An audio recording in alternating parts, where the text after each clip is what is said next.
nothing better than like $1,000 chocolate chip cookie on the ride home, listening to music, going down the road, eating that $1,000 chocolate chip cookie You're like that the casino gave you as the little parting gift on your way out the door. every bite reminding you of the bet you lost. Casino trip, full of chips. Wanna flip, double it.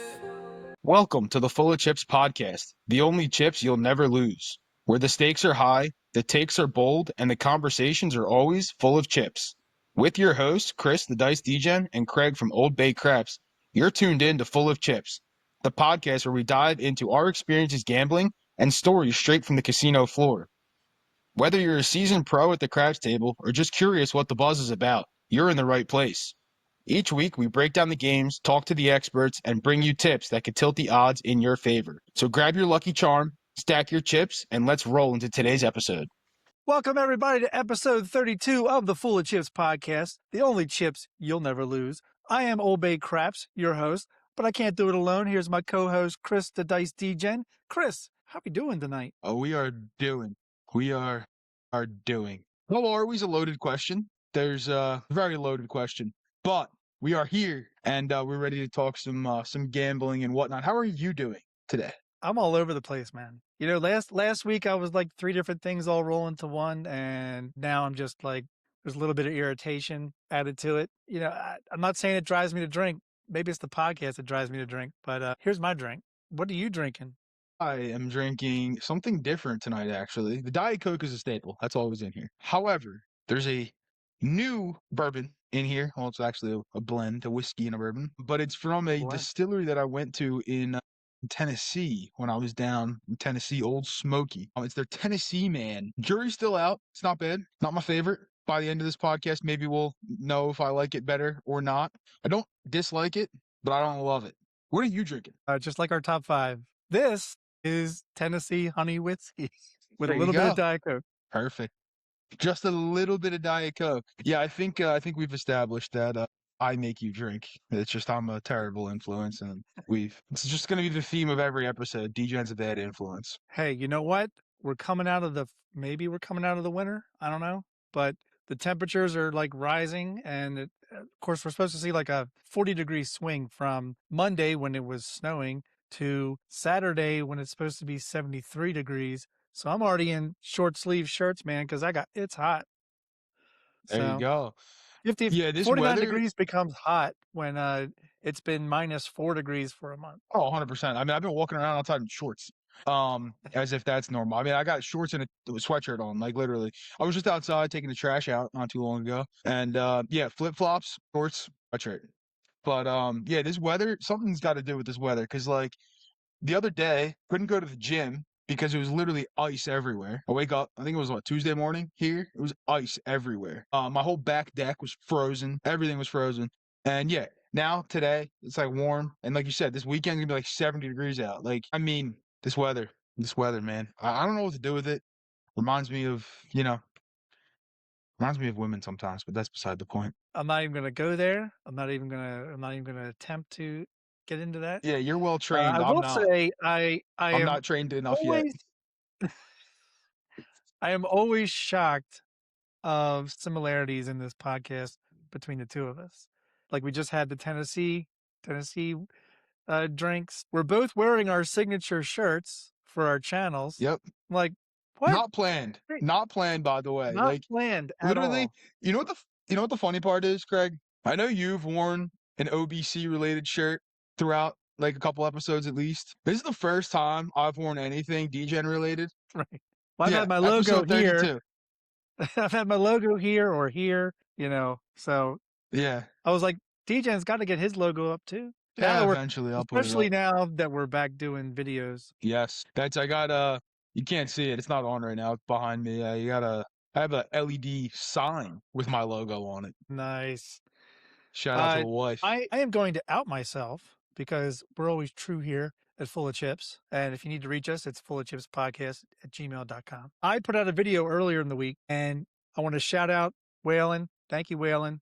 Thank you, brother. He noticed something in the video and then immediately texted me and said, "You can't do that." And I was like, thought about it. And I was like, yeah, the internet lies. And the internet told me in 2 different places that this was a legit bet. And Waylon's like, no, it's not. So I was like, thank you. And I took the video down and I used the same thumbnail and called it the same strategy, but I did a completely different video that I put out earlier this week. And it's much better. So what But was the bet? you would have loved it only because the first 5 out of the first 6 rolls were 4s. Oh, nice. Yeah. Nice. 410 flip. It's impossible. Impossible. No, it was not that day. But it kind of sucks that I couldn't get the video out because, it was a lot of effort, but you know how much it takes to edit your videos after you record them. We talked about it with Oh, yeah. Sideshow, but, redid it, still came out a little bit of profit. I'll take it. I'll always take profit. I don't care what it is because we all know breaking even is still winning in this game. But no, I did it random roller, so I plan on redoing the strategy again, but this time me shooting what I like to shoot. So we're gonna see if we can There you go. double or triple the profit. What are Nice. you up to? Nice. I saw a little smashing going on in your last video. Yeah, I got crushed. Just a little way, like little easy way to press the 6 and the 8. Because, like, it's funny, right? I haven't put out a video, barring the past, let's say, 2-3 weeks, in a while. And Yeah. people think, like DGen's MIA, he's not around. I just haven't been posting videos, right? Like, I still engage with people. People still send me emails. I still talk to people via email, via text, whatever it may be. Obviously, I talk to you, but, like, I talk to other people and stuff. And common question that I've been getting a lot, like, via email was, like, I constantly say I'm playing the 6 and the 8. Like, how do I actually press my 6 and 8, right? Yeah. And I was like, you feel like I've done videos on it, but let me do another one on it, right? So, like, there's 2 ways I do it typically if I'm playing at $30 level. Now, I put out the video a while back on how I play during multipliers, which I typically don't play at the $30 level just because I'm trying to stay at the tables for a long period of time, right? So, like, Especially during those coffee runs. Yeah, and if you watch that video, you watched it get torched real quick. So, like, you play the 6 and the 8 thinking, oh, the 2 most common numbers other than the 7, because I know if I don't say that, somebody will tell me in the comments, the 7's the most common number. Yes, Aristotle, I know what the dice combinations are. But, yeah, especially the 6 and the 8. So that was that video. I'll probably put another one out sometime this week, and then another version of it. So, like, this one was, full press, take the nickel, extra, so you get paid 35. Full press to 60, take the nickel and put it on the hard way. I like didn't that. work. It didn't work. No, it didn't. But another one that I do sometimes too, which this may drop before I even drop that video, but it's first hit on the 6 or the 8. It still pays 35, right? You take the quarter and split that in half and go 2 on the 6 and the 8.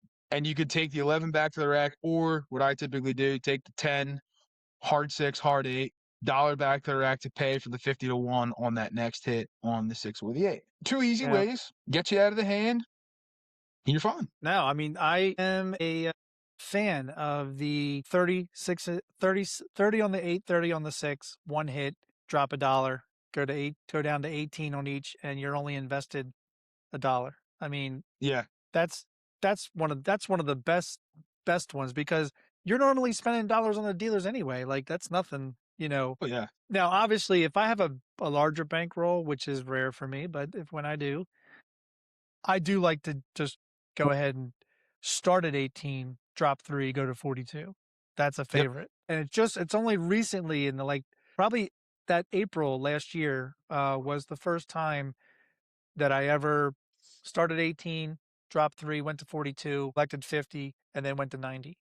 First time probably ever, and it hit on 90, and I didn't get it above that, but to get the black chip was awesome. oh yeah. We Love love pulling black chips off the table. love getting black chips, and it just doesn't happen enough in OBC's life.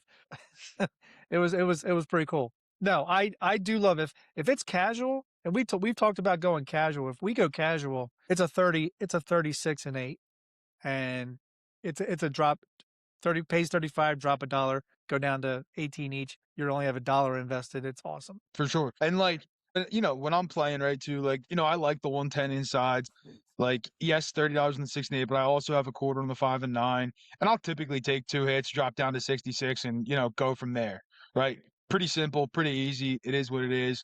I typically take because I have 70 dealers come inside with me, so it's clean. I'm not up or down. If I get my 2 hits, it's dead even until I get some more hits and stuff. But simplicity is, I feel like, a thing, especially with, a lot of videos being put out and people wanting to reinvent the game of craps and really any other game for that matter. But some people get a little too complicated, and we talk about it, on other episodes and stuff where you got to keep it simple, right? And because that's what you can actually do in the casino. If you try to get all cute and fancy and all this kind of stuff, 9 times out of 10, you're going to forget where you're at. You're going to make some kind of error. And next thing you know, you screw up the system you were playing, and now you shit out of luck. You don't know what you're doing. And obviously, if with a higher bankroll, I would try the things that Def now forever goes 220 inside. I think for one hit and then goes to 66 or something. I don't know, something like that. I do want to try Clay's inside, which is the 35, 5 and 9, 42, the 154 inside, I think he calls it. So 150. Yep. Yeah, no, because everything pays 50 for one. Hey, we want to take the nickel chips to the quarter chips to the black chips. I mean, that's our goal every time we go to play, especially during a multiplier week. Oh yeah. All right, shall we get into the topics? We shall. The gambler's pendulum, riding the highs and surviving the lows. We've all done it. It's an emotional whiplash of winning and losing, which you could probably get that high and low the quickest, probably in sports betting. But yeah. But the craps table will do it too. Realistically, any game in the casino will do it for the most part. But yeah, there's nothing craps is a good example because it moves pretty quick. But yeah, sports betting, shit, that can get you whiplash 6 times over. You're cracking one way, cracking the next way. It's just man, and it's such a roller coaster when you're watching stuff, and we've said it before, right? I like to say it all the time. You got to try to remove the emotion from it. It's tough sometimes, right? But yeah, when you're on that emotional swing, it's tough. But yeah, basically everything you do in the casino is emotions, right? It's all emotions. It's highs, it's lows, it's all of them. You hit a number that you had pressed up and it's electric. And you start feeling, this surge of suddenly you feel sharper, luckier, more in control, and it's all false. It's all false because the very next roll could possibly be a 7. And, it's not anything you did. It's not anything that you did wrong. It's just what happens. But the cheers at the craps table are the best when you're at that high and something hits and something you had pressed up. I say on my live videos, and I'm sure you've said things on your videos of, I love it when you press up a bet and that's the next number that hits. Yep. That is such a high and it's such a reward rush, but we know it tamper your emotions, reset yourself because there's going to be more of that. So Don't think that just because that happened, all of a sudden you have this barricade around your bankroll and it's not susceptible to bad outcomes. No, 100%. If you think about it, right? You're emotional before you even place a bet, right? Most people are.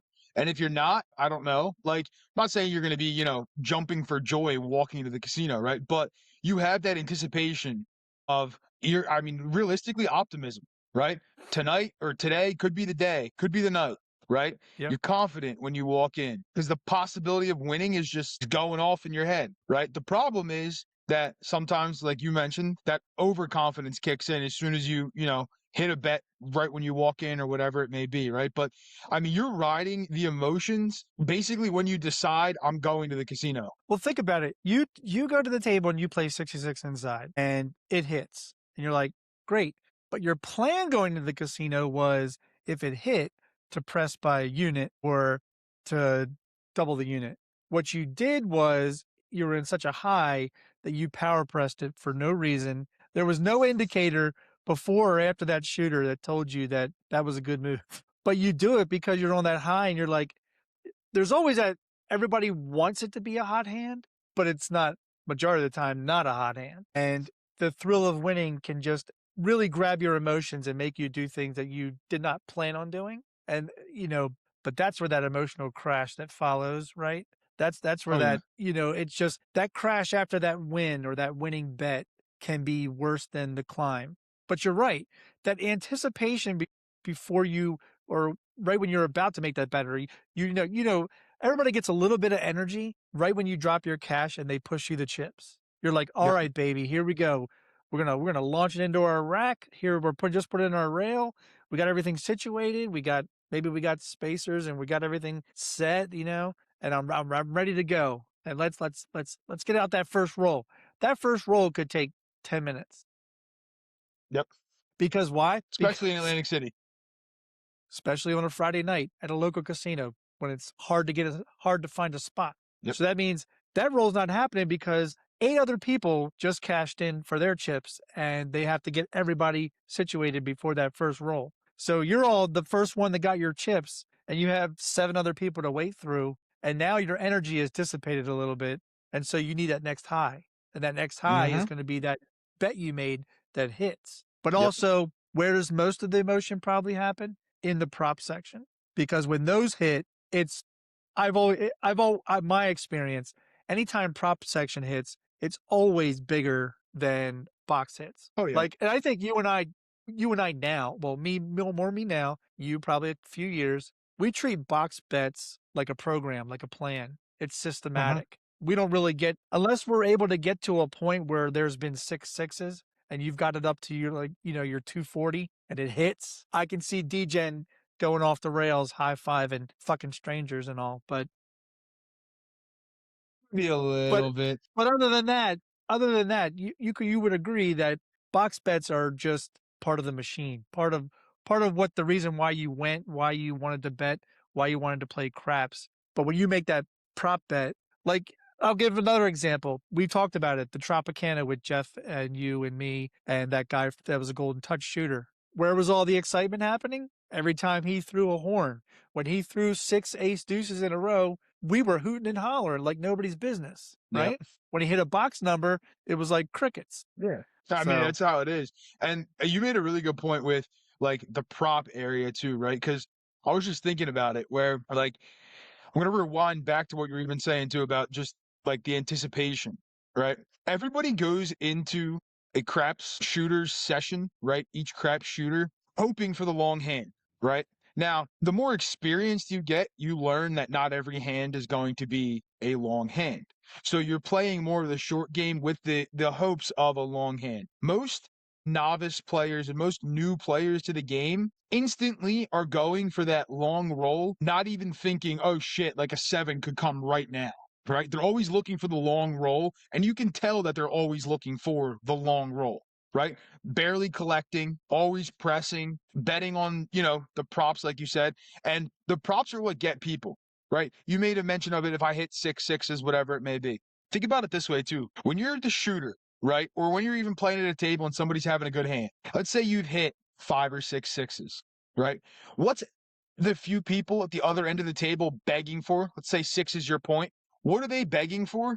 They're not begging for any 6. They're begging for the hard 6 because you know they have money on the hard way, right? They want that prop action. Same thing with like the ATS, right? It goes out the window, the boxes, unless your box is your last number for your ATS. People are wanting that ATS leg or the full ATS, whatever it may be. That's what they're rooting for, right? It's funny to see how people are in the casino rooting for things. Like, I'm not going to lie and say I'm not rooting for that also, but you're not going to hear me, Craig shooting. I'm not going to be saying, Craig, give me that midnight. If it hits, great. If not, well, right? Like, I want to see Craig keep hammering those 5s or hammering those 6s, whatever it may be. And if Craig sets the point of 6, I'm not going to say, Craig, I need a hard 6. Give me the hard 6. No other 6 will do, right? But isn't it common, though? That's what you hear when you're at the casino. You have a point. They want the hard way if it's an even number, right? You have one leg of the ATS missing or one number missing. That's the number they want. Doesn't matter if they have money on that box bet or not. They don't care. They want that quick, high payout gratification. Well, we've talked about it. We've talked about when when that ATS hits, which is the ultimate prop bet, if you will, of emotion when it hits, even one side hits, it's not as loud as when the whole thing hits. Mm-hmm. But you have that emotion is so high, and then that very next bet after that, which you and I have learned, if you have numbers out, if it was just hit and you have numbers out on the boxes, more than likely we're turning those off. And then Chris and I will try to play the horn or the field. I think it's something to that effect when we turned our bets off. That way we have a little bit of action in it. But you get those people who hit the ATS, now they have $1,300 to fuck around with, and boy do they, because they then want to go 640 across. And and if you were on the table, we're looking at each other, we're like, Jesus Christ, here we go. Because you know it's going to be a 7, a come out 7. Nothing that's going to hurt anybody. If the point wasn't hit and the ATS was hit, the very next roll, typically our experience, I'm not saying it's probability, but it's our experience, all you mathematicians, that the 7 tends to roll and it tends to knock you off. So we've learned over time with that emotional high, we try to keep ourselves in check after all the payouts have been made. And we've had microseconds to seconds to think about, all right, what do you want to do next? All right, let's turn our bets off.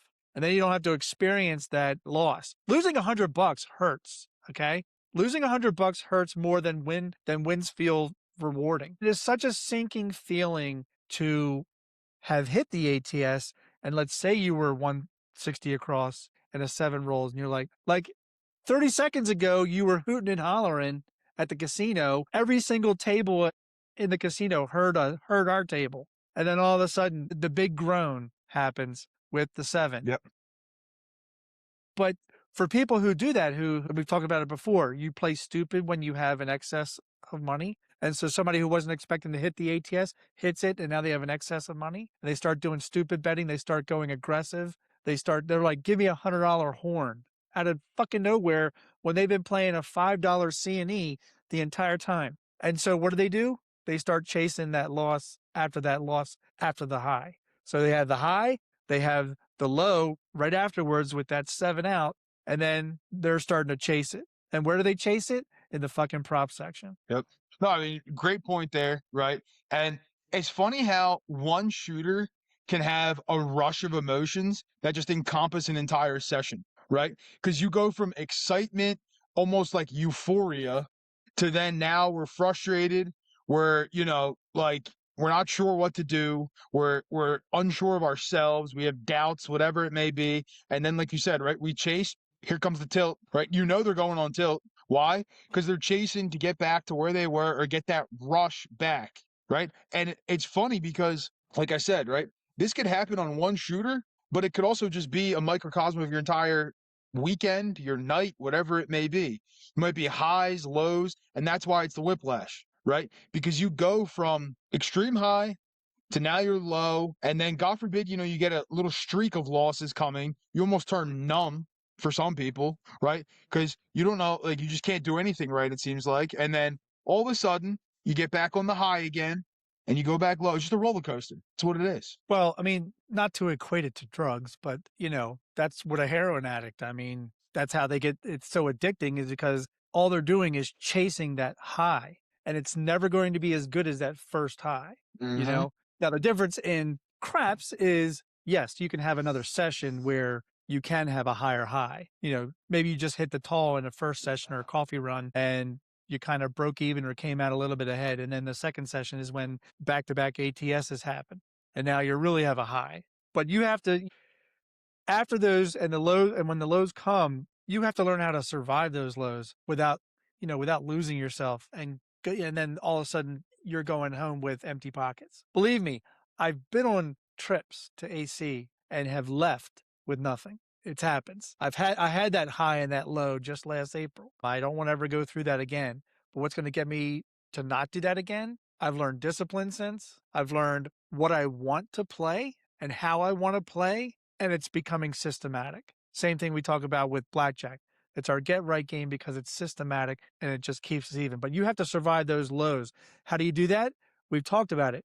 You got to have a recovery. What's your recovery? What's your recovery when you get smacked? Because there's only 2 kinds of recovery. There's either recoveries that keep you at the table or you go home. That's the only Yeah. two recoveries I can think of when you get smacked. But, if you're going to the casino to think that it's thinking of it as just entertainment, shouldn't bother you. Shouldn't bother you at all. Because Nope. you should be walking out like, well, yeah, I was high. I hit that one side of the ATS and a couple of numbers hit pretty good. By the end of the night, yeah, I didn't win. Because you went there for entertainment. But when you go there with money you can't afford to lose, that's when you just see people either drunk or hitting the ATMs. It's funny, Chris, now when I go to casinos and obviously we have to walk through a fucking jungle of slot machines to get to the craps table because they always seem to put the craps table in a little cove. But Far away from the door as possible. always when I'm at the kiosk swiping my card for the rewards and stuff, there's always an ATM nearby, and I look over and I see like a line of 2 to 3 people, and I just start laughing to myself like, motherfuckers, like, just go back to your hotel room. Like, Yeah. don't do it, man. Don't do it. Yeah. This is why you don't bring a debit card, right? You bring what you can afford to lose. That's not going to affect you. To me, right, that ATM trip, like, there's nothing worse than when you're playing at a table and somebody loses and then you see them like go grab their wallet and there's dust bunnies in the wallet. There's nothing there. They run to the ATM. Mind you, they're probably getting hit with like a $9 or $10 fee. Insanity, by the way. Like, Yeah. why? You got to win a bet to get that money back to break even alone on that. Casinos are always going to be making money. That's how they operate, right? But yeah, you got to avoid those ATM trips, those tilt trips, and like you said, right? If it's not going well, you got to walk away, maybe leave, whatever it may be. I know there's somebody I know. I'm not going to mention names or anything. Most people wouldn't know him anyway, so don't think I'm talking about somebody you know because you probably don't. I can guarantee you that. But had a problem with gambling, right? And would, go to Atlantic City or go to wherever they were going to the casino, and they weren't able to stop until there was nothing in front of them. Wow. Right. And I think I've said it before on this podcast. I don't know if I have. I think I have. May not have. I don't know. But they would leave money in the car so they could pay to get home for gas and tolls. Because if it was in the wallet, they could not control themselves enough to not spend it, basically. Right. And if this resonates with you, description down below, there's a number. Call it. Well, you have to keep your ego in check, whether you're winning or you're losing. Yep. You've got to check it at the casino door when you walk through. In fact, maybe give yourself a pep talk once you go through the casino doors on your way to the craps table. Give yourself a little pep talk. But one thing that does help is the buddy system. Buddy systems matter. Having that person next to you that taps you on the shoulder and says, "Hey, you're not thinking clearly, man. Why don't you take a break?" is awesome. Mm-hmm. I don't mind being that person that does that. I've been the person that maybe stood there and too long and didn't have a person to say that. But yeah, so it's worth it to go not by yourself all the time. It's understandable that, you have locals everywhere and, but for some people, they don't have, locals short rides. They have long rides to casino and they're going to be there all day. So you can't go knowingly to a casino that you're going to be there all day and not have a plan, Yeah. because you're never going to survive the highs and lows. You're just not. No, it's always good, like you said, right? The buddy system, always good to have somebody to talk to, even if they aren't with you there, right?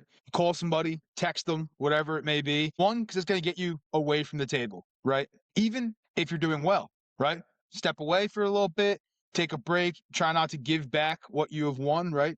But it's always good to have somebody there for the good and the bad, right? They can maybe help pull you away, maybe recenter your mind, right? There's a lot of different, like, people have different people that they, confide in, whatever it may be, different people they trust different ways, whatever. But having somebody to talk to or bounce an idea off of or whatever it may be is really key. And even if it's a text, right? You send somebody a text, bad session. What are they going to do? They're going to be like, go back and win it all? No, they're going to, maybe, time to, switch up the game. Or today's not the day, we'll get them next time or something, right? You have somebody to steer you in the right direction, hopefully. Yeah. I think this purposefully goes into the illusion of momentum. Let's dial it in a little bit at the table. I mean, you have to be able to ride those hot streaks, cold streaks. You have to let your ego not get the best of you and think that you're due, because nobody cares. The casino certainly doesn't care, and your bankroll doesn't care, nor do the dice. Momentum is one of the most seductive forces in the casino, I think. As humans, we're wired to see patterns in randomness, and casinos don't create the momentum, right? Players do. The dice they don't heat up, the cards don't remember, but our brains absolutely do. So what drives illusion? What drives the mirage, if you will, that's why they have one of the casinos that used to be called the Mirage. It purposefully tells you in the title of the hotel of where you're entering that what you're about to enter is a mirage. It's not real. Yeah. Don't get lost in it, right? Yeah, no, 100%. It's actually funny you mentioned like the patterns, right? Because that was one of the things that like momentum almost corresponds to patterns in your head, whether it exists or not, right? Those patterns don't actually exist. And our buddy John, who I'm sure is listening to this podcast, he uses roulette a lot for the pattern example, right? And I actually really like the example in roulette because, yes, we know in dice, right, each roll is independent. We understand that, right? But like, take roulette for an example. Red and black, simple, simple, simple, right? The probability of the rolls going red, black, red, black, red, black is the same as the probability of the rolls going red, red, red, red, red, or black, black, black, black, black, black. John uses the example all the time. I actually love that example for patterns because I feel like roulette and baccarat are the two games people are looking for patterns, right? And roulette is a lot more, I guess, understood by a lot of people. But the colors red and black, you got a 1 in 38 chance if you're playing regular standard 00 roulette, right? Avoid the triple and quad zeros. If you could find a European wheel with 1, great. But you got a 1 in 38 chance of hitting them. Right? Or, well, actually, you have a 18 in 38 chance because there's 18 red numbers and 18 black numbers, right? But regardless of what that is, the probability does not change between 19 reds in a row, 19 blacks in a row, or 19 of randomness. Every roll, independent. There's no pattern there. Stop looking for patterns that you think exist. And then basing your betting off of it, basing your momentum off of it, basing anything off of it. The pattern is not there. It's an illusion in your mind. Well, and then there are a couple of things that drive that illusion, right? One of them is recency bias. So the last few outcomes feel, much more important than the thousands before them. Another one is probably like emotional anchoring. A big win or a big loss becomes the story everyone wants to hear. We talked about that when we did the episode on about Discord. Everybody wants to hear the stories of the big win. Rarely do you hear about their losses, but they want to continue just talking about the emotion of the big win. But it's all about, well, I'd say in that instance, it's more about attention. They want attention, kind of thing. Yeah. And then the third thing is probably like, control fallacy. We think we can control things. We believe our behavior, influences random outcomes, but rolling the dice up against the wall, as we see people do before they shoot, doing some routine with your arms and hands at the rail, or saying phrases like, come on, baby, Papa needs a new pair of shoes. None of that. That's all an illusion. None of that helps you. The dice do what the dice do, Now we try to look for patterns. We're human. We try to look for patterns and think, oh, well, that next number is probably going to be an inside number. So we bet that way, but we can't help it. I mean, we're gambling. We're gambling the next outcome.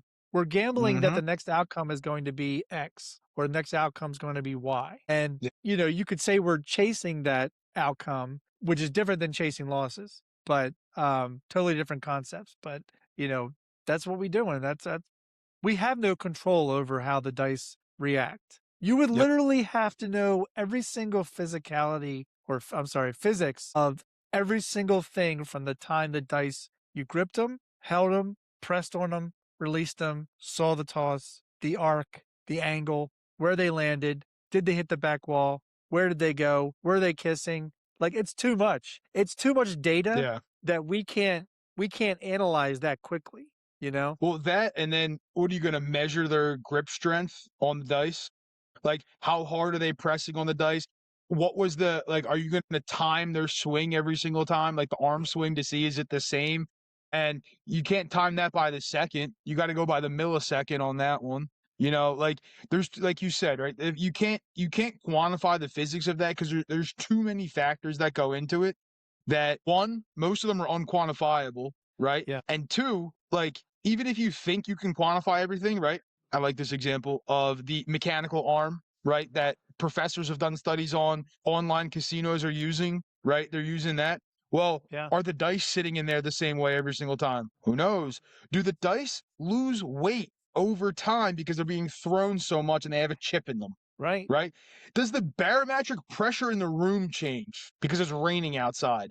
Like factors that you don't even think of are a part of Sure. that. So you can't Think quantify that. about it.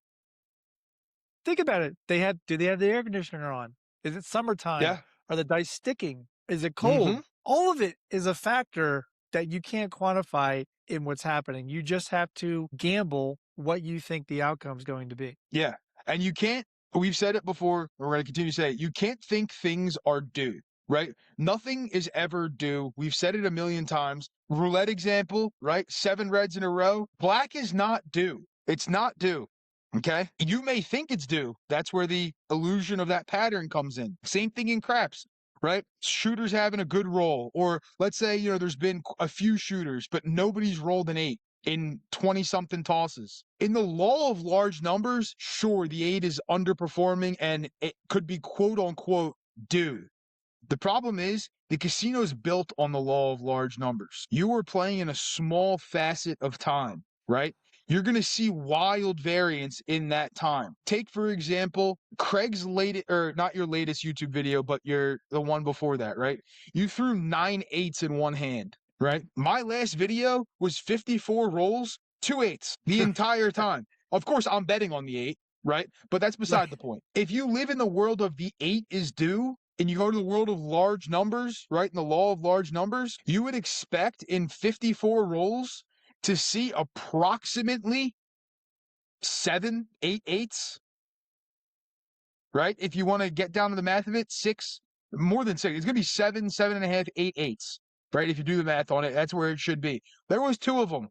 Why? Well, because again, it's a subset of 54 rolls. If I rolled out 5,000 rolls, would that 8 become more hot and probably come back to the mean? Probably. But if you want to talk about something's due, yeah, it's due over a very long period of time, not in the short time you're playing. It's the same thing when they say if you flip a coin, sure, you're going to have positive variance every once in a while. You're going to have 5 or 6 heads and then 5 or 6 tails and then a couple of 3 heads, 3 tails. But over the long span, if you did it for the closer you do it to eternity or infinity, the closer you're going to get to 50-50.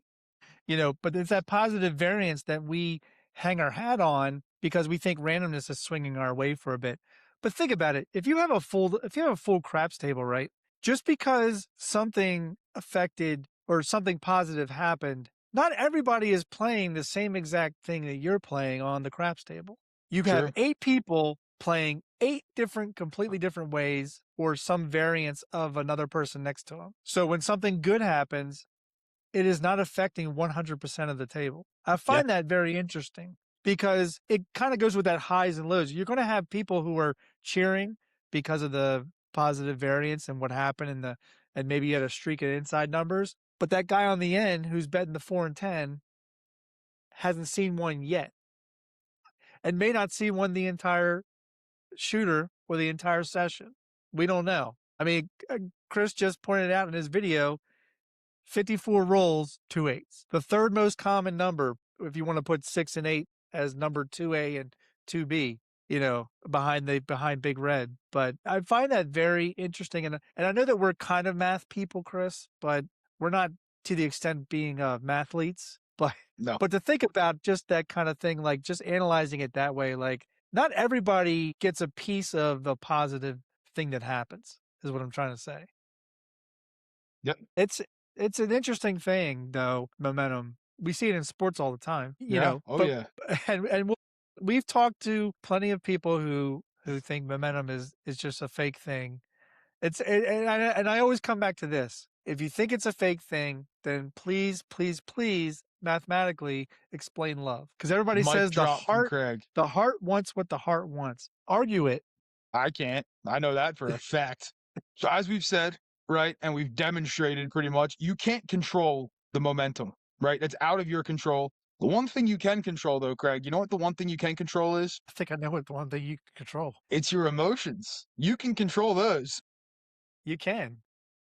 You For the can most control your part. emotions For the for the most part, most you can part. control your emotions.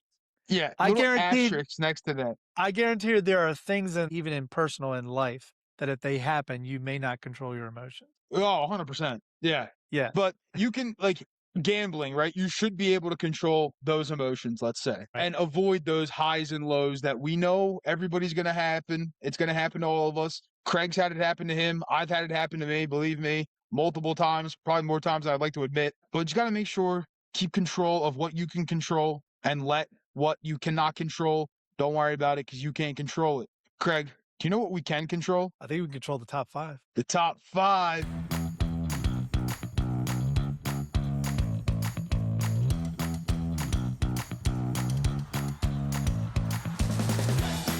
Yes, we can control the top 5.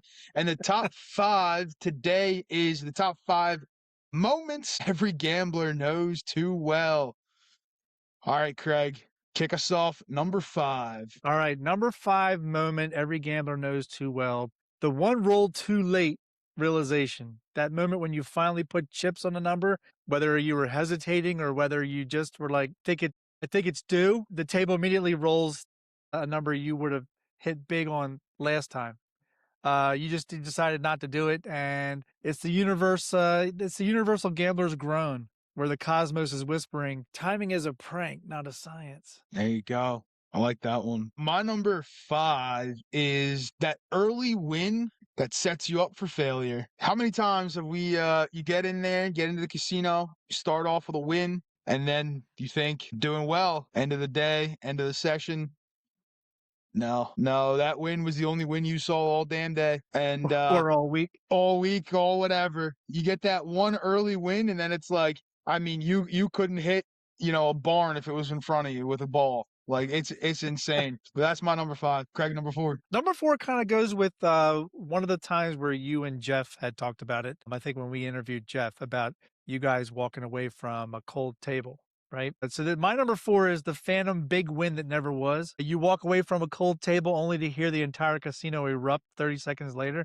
You weren't even on the felt anymore, but somehow you feel like you lost money you never actually won. So it's pure gambler psychology and your morning imaginary profits. I like that one. My number 4 is the heater you didn't capitalize on. How many times you been there? You watching nice long roll go by. You're sitting there with I don't know what, just not doing anything, not getting on the bets that you should be on. You might be betting the 6 and the 8, the 4, 5, 9, and 10 are rolling, whatever it may be. And next thing you know, the shooter's having a great roll, and you have barely made any money. And you're the only damn one at the table who has not made any money. Nice. All right, number 3. My number 3 is the I swear I was just up flashback. You look at your rack, look at the table, look at your rack again, and suddenly you remember you were up a lot not too long ago. It's the version of waking up from a dream you liked better than reality. I like that one. My number 3 is similar to yours, kind of. I'm coming at it from a similar perspective. I guess it could relate to a different one, but the empty pockets, sad car ride home when you know you should have left the casino before. Nothing worse than when you're up, you think I can keep winning, and then next thing you know, you blew it all. Now you got to drive home. That drive home feels really long. It could be a 10-minute drive, but shit, that feels like the longest 10 minutes of your life. I don't know if you do what I do, but oftentimes if I'm doing that ride home, I call my wife. And most people think, well, why would you do that? Because it just makes it's like being accountable for what you just did. And so you call them, and you're like, yeah, just lost that. She's like, didn't work out, did it? I was like, not today. Yeah. You don't know my favorite thing is to do on that long car ride home? So, we get comps at a lot of these casinos, right? You get your rewards credits, your food credits, whatever it may be. Right. Nothing better than like $1,000 chocolate chip cookie on the ride home. Listening to music, going down the road, eating that $1,000 chocolate chip cookie You're like that the casino gave you as the little parting gift on your way out the door. every bite reminding you of the bet you lost. Yeah. I'm like, wow, that chocolate chip was $100. I better that keep that one in the 6 8. mouth for a little bit. Savor that shit. All right. Man. My number two. My number two is the I swear I'm leaving after this loop. You say it out loud, you mean it, you even believe it. And then the table gives you just enough hope to keep you chained to the pillar, especially if you're at Caesars. Every gambler knows the siren song of one more. There you go. My number two is the shoulda, coulda, woulda. I should have pressed it, should have turned my bets off, should have did this, should have did that. When your gut's telling you to do something, do it. Stop living in the fantasy world of if I would have done that, you didn't. Forget about it and move on. Because when you sit in that what if world, it's a bad place to be. Yeah. All right, Craig, number one. All right. My number one moments that gamblers know too well is the internal negotiation with the gambling gods. You start making deals with the universe. If I hit this one time, I'll play disciplined, I promise. If I get back to even, I'm out. If I win this roll, I'll never chase again. These bargains are never honored by either party. Yeah. Nope. Yeah. It's true. That's true. All right.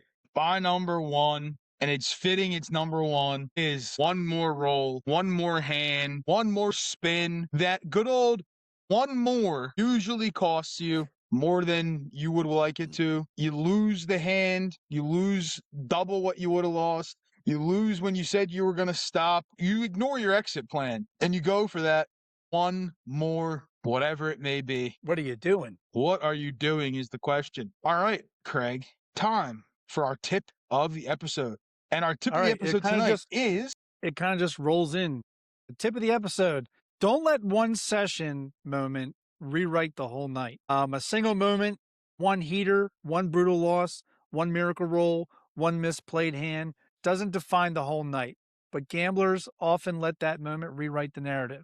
So a big early win, like I experienced last April, convinces you're up for the night, even if you give it all back slowly, which I did over 2 days. You know, one ugly loss convinces you the night is cursed, even if you're playing well. One emotional spike becomes the headline, even when the full story is more balanced. This tip reminds players to zoom out and judge the night by the totality, not by the loudest moment. I like that one. That's a great tip. Great tip. Got to have short-term memory in the casino. You have to learn from those moments, but you can't let them dictate everything that's going to happen for the rest of the time, dictate the rest of your life, whatever it may be, in casino life in general. Great tip of the episode. Craig, well, folks at home, we hope you enjoyed episode 32. If you need to find us, email fullofchipspodcast@gmail.com. Full-length versions, Apple, Spotify, and YouTube. Short-form content on YouTube, TikTok, Instagram, Facebook. And don't forget about Patreon. There may be something coming very, very soon. First in Patreon. Craig doesn't even know it yet. I just thought of this now. So something may be coming very, very soon. First in Patreon that'll drop. Maybe it'll drop later. Maybe it won't. But if you want to find out why Craig's shirt is wet right now, you'll have to go to Patreon. You know what? If you're full of water stains, you're probably not full of chip.